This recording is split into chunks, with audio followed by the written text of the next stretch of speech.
Hey guys, what's going on? John here from What's Spinning, here tonight to chat about this new Lil Uzi Vert album, Eternal Atake. This is the highly anticipated newest album from Philly-based rapper Lil Uzi Vert, who broke onto the scene many years ago with albums like Love Is Rage and Lil Uzi Vert vs. the World. The latter I was very excited for, mostly because I loved singles like Canadian Goose. This single, to me at least, just sounded like it was going to be bringing so much more color and personality to the modern trap world.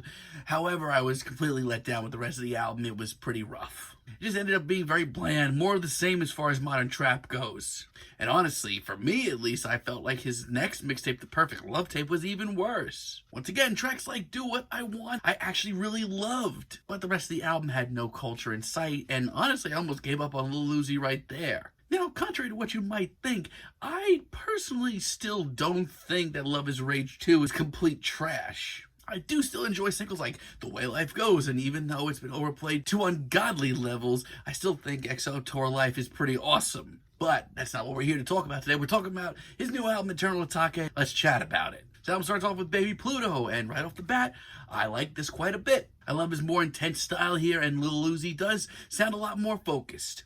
And yes, the sex bars on this one are pretty dominating. Honestly, I can kind of take them or leave them. But it's the sort of cosmic spacey trap that's out of this world in more ways than one. It's catchy, and say what you want about Lil Uzi's delivery, he's got so much personality. Just a great, colorful banger that really starts this album off on a great way. Lo Mein, on the other hand, is great for other reasons. Fame and loyalty are big themes on this album, as they usually are on modern trap releases, and it really does get rolled out in a big way here. And honestly, it's the perfect balance of both. It's sharp, bombastic, and has a ton of great one-liners. And personally, compared to the very sugary, sweet early days of Lil Uzi Vert, this is a whole different ballgame. This is the sound that I've been kind of really hoping that Lil Uzi goes down a little bit more. It's the kind of colorful trap music that we really need in the world right now. Pop, on the other hand, is the kind of track I didn't think we'd get here, but honestly, it's one of the most exciting tracks of the bunch. Sure, his slurred delivery is going to be divisive, but I think this track is one of the most raw and energetic of the bunch. I'm not used to hearing him just sound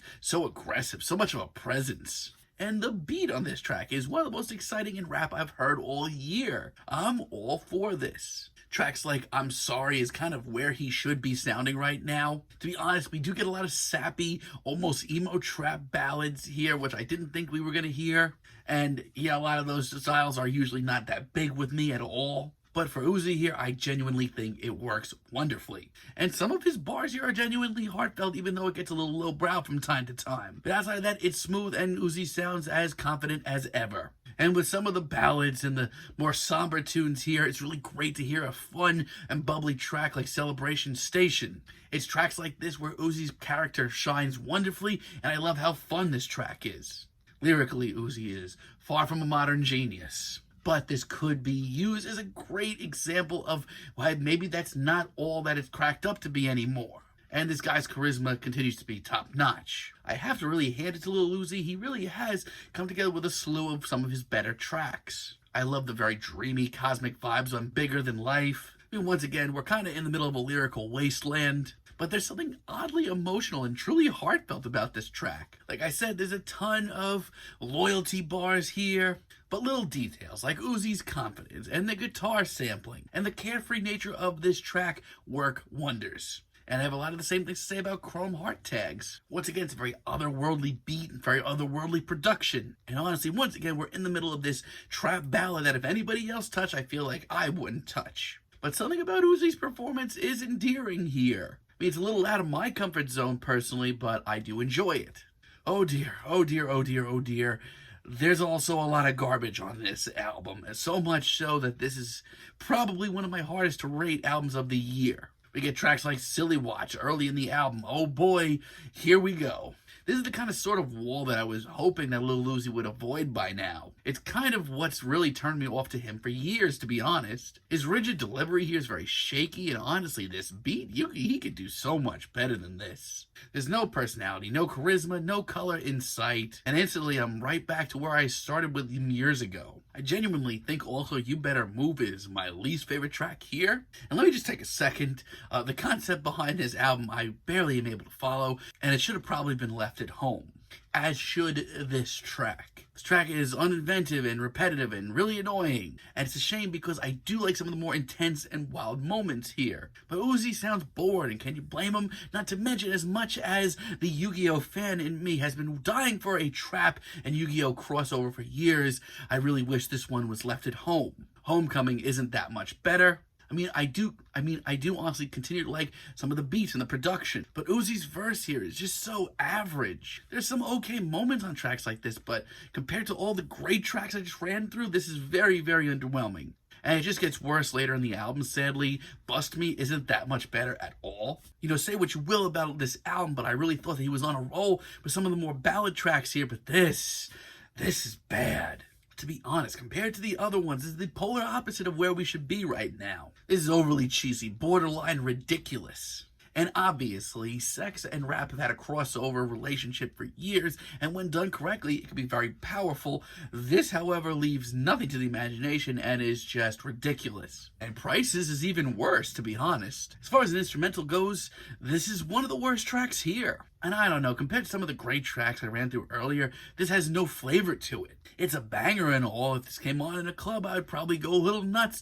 But outside of that, outside of Lil Uzi's trademark voice, what about this makes this a Lil Uzi for a track? And I really, really, really wanted to like Urgency featuring Sid. This one, even without Sid's appearance, would have a very strong alternative R&B vibe. But to me, sadly, I kind of have a lot of the same problems here that I do with the rest of the album. As far as Uzi's vocals go, his vocals on so many other ballads here came off so much better. God bless Sid, because her vocals over the years have gotten incredible. And she's easily the best thing about this track. But the rest of this track is once again very faceless, and that's tragic. And I'll be honest, I thought I was really going to love Venetia when I heard the more extravagant beat, and the chorus here is contagious. But this is, once again, the same mindless, flavorless garbage that keeps weighing this album down and weighing my score down. And call me nuts, but I literally feel like at this point that Uzi is reusing some of the same trashy lyrics as earlier. And what even happened with the concept of this album? I feel like it comes in and goes out whenever he feels like it.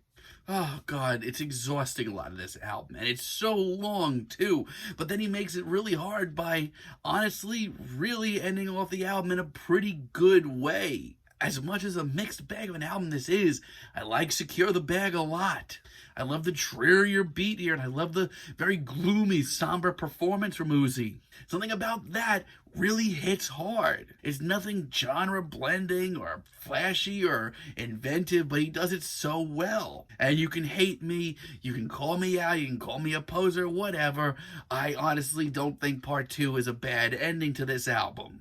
Honestly, this is nothing more than Lil Uzi cashing in on the success of quite possibly his biggest hit, but his method of wordplay here and his twisting of EXO tour life is actually pretty compelling in my book. And yeah, I might be a mark, but man, I can't help but find this really catchy. It's a cheap cop-out, but hey, I fell for it. And we also have the bonus tracks. I'm not going to go into them really. They're good. Futzel Shuffle and Even That Way are both really great Lil Uzi singles. So this is a very, very, very hard album from Lil Uzi. As a matter of fact, I would say even with all the garbage on here, which is probably like half the album, this is Lil Uzi's best album by far, I think. And listening to what's good here, honestly, I'm excited for his future and to see where he goes in the future. I wish that his concepts came a little bit clearer. I wish that some of these ballads weren't as cheesy. And I wish that some of these trap bangers that he was doing for years ago, but like twice as flavorless, would just go away. But man, there is a lot of really good stuff here. He still certainly has personality, and when it's good, this album is the colorful kind of trap music that we really need right now. So I don't know, I'm feeling a very strong 6 to the very, very lightest of 7s on this album. But let me know what you guys think down below. If you liked the video, be sure to give us a like, give us a subscribe, and let me know down below what you would like for me to chat about in the future. And until next time, have a great day, guys.